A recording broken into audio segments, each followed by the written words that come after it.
Hello friends, welcome back to my channel Mita Mithi. তো চলে এলাম আজকে আবারও সকাল সকাল একটা নিউ রেসিপি নিয়ে। তো দেখো বন্ধুরা, দুদিন পরে রোদ্দুর উঠেছে, বাইরের ওয়েদারটা তোমাদের দেখিয়ে দিলাম, দারুণ লাগছে না বলো? আর হ্যাঁ, কি রেসিপিটা বানাচ্ছি সেটা তোমরা কিন্তু প্রথম থেকে শেষ অবধি দেখো। তো প্রথমে আমি সয়াবিনটা কি করেছিলাম, গরম জল দিয়ে ভিজিয়ে নিয়েছি, তারপর কি করলাম, ওটা মিক্সিতে বেটে নিলাম। এবার ওটা বানানোর জন্য কি কি লাগছে দেখো, এই যে রসুনের পেস্ট, আদা পেস্ট, পেঁয়াজ পেস্ট। এবার এর সঙ্গে আমি দিয়ে দিচ্ছি আর কি দেবো বন্ধুরা, স্বাদ মতো দেবো লবণ, স্বাদ মতো লবণ দেবো, অল্প চিনি দেবো, হলুদের গুঁড়ো দেবো, লঙ্কার গুঁড়ো দেবো, আর দেবো বেসন।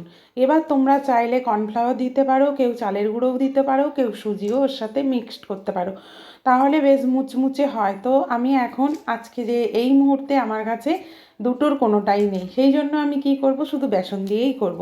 তবে হ্যাঁ, সঙ্গে সঙ্গে করেই যদি তুমি খাও তাহলে ওই যে একটা নরম ভাব সেটা কিন্তু থাকবে না। তো দেখো, এবার পুরো সব দিয়ে দিয়েছি, দিয়ে মেখে নিচ্ছি। তো বন্ধুরা, আমার এই রেসিপিটা কেমন লাগলো অবশ্যই কমেন্ট করে জানাবে।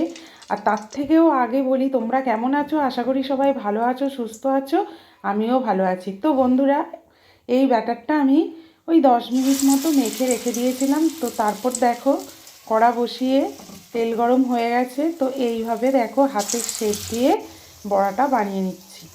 বাট বড়াটা কিন্তু আমি বানাচ্ছি না, তো কে বানাচ্ছে তোমরা হাত দেখেছো, গেস করে বলবে, কমেন্ট করবে। তো তোমাদের কমেন্টের আশায় আমি রইলাম, কে বানিয়েছে আমি বলবো না, আর কেমন হয়েছে সেটা অবশ্যই জানাবে। দেখো, অলরেডি বড়াটা হয়ে গেছে।